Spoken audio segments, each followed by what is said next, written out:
Welcome to Vlogtober Day 2. Today was such a fun-filled day. I crashed my daughter's first field trip to old McDermitt's farm, and then it ended with a cozy fall-inspired butternut squash mac and cheese recipe.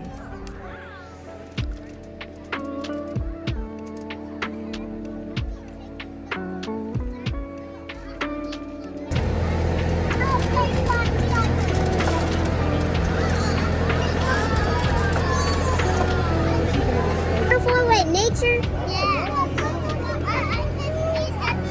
There's a spider, Lincoln, look.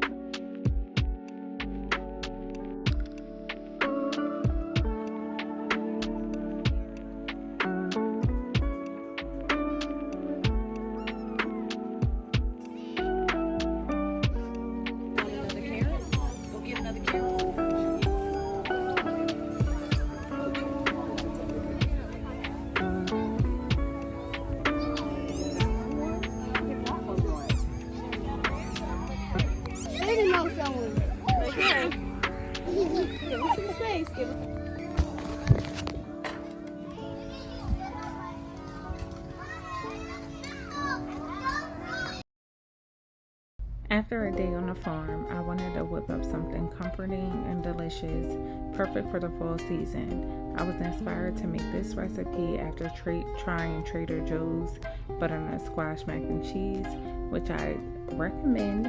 However, I did see some mixed reviews, so just my little feedback or tidbit to that. If you're not a butternut squash type of person, this might not be your cup of tea. However, I love both macaroni and cheese and I love butternut squash, and I figured that this would be a great way to incorporate some veggies into our regular meals. I use the butternut squash to go along with my cheese sauce. So as you can see here, I'm just boiling some of my pasta, and these also I picked up from Trader Joe's. While I'm doing this, I'm going to also start prepping my cheeses that I'm going to be using, which I'll show you in this video. Everything for this recipe was found at Trader Joe's. I did take the easy route out because I am a solo mom. One thing I like to do is try to simplify anything that I have to do. So I did get the pack of butternut squash that was already diced up for me.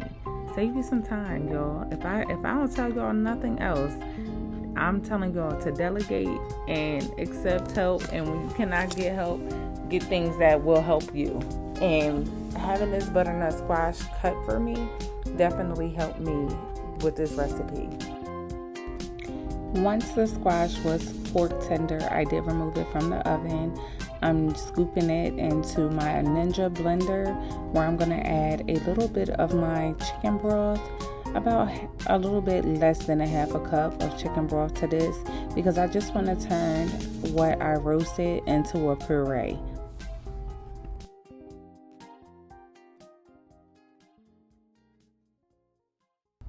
Here are the cheeses that I'm going to be using for this recipe. If you recall, I also had some Parmesan cheese that I did not use all of when I was making my lasagna soup recipe. That is the third cheese that I'm going to add. So sorry you guys did not see that in this video. That was one of the cheeses that I did use as well. So don't skip on the Parmesan. It definitely did. To a pot, I added half a stick of butter, and I'm going to add a little bit of flour just to go ahead and make a roux to thicken up my cheese sauce.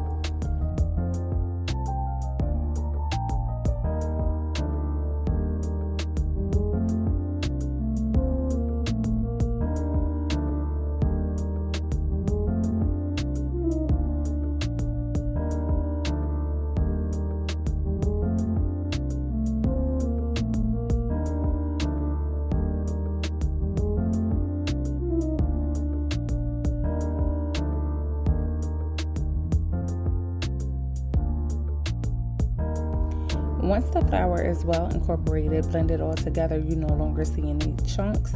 You can go ahead and add in your butternut squash puree and get that mixed in.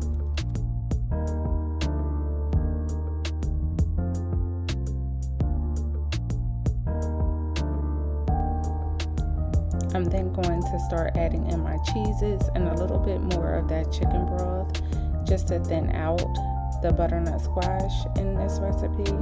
And then I'm going to also add in some heavy cream. And I'm just a type of person, I don't always follow measurements. I just like the eyeball. And then also I'm going to add in some seasonings to enhance the flavor. So I just use a little bit of sage, a little bit of smoked paprika, some salt and pepper, just to give it a little bit of extra flavor, and some black pepper.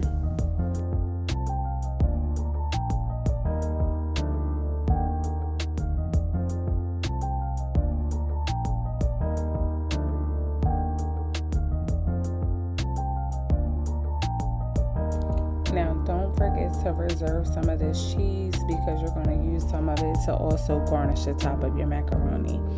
I went ahead and added all of the noodles, and look at this cheese pool just from here. Now, I am going to bake this in the oven, and like I said, I am going to add some cheese to the rest of this, but it doesn't get any creamier or cheesier than that.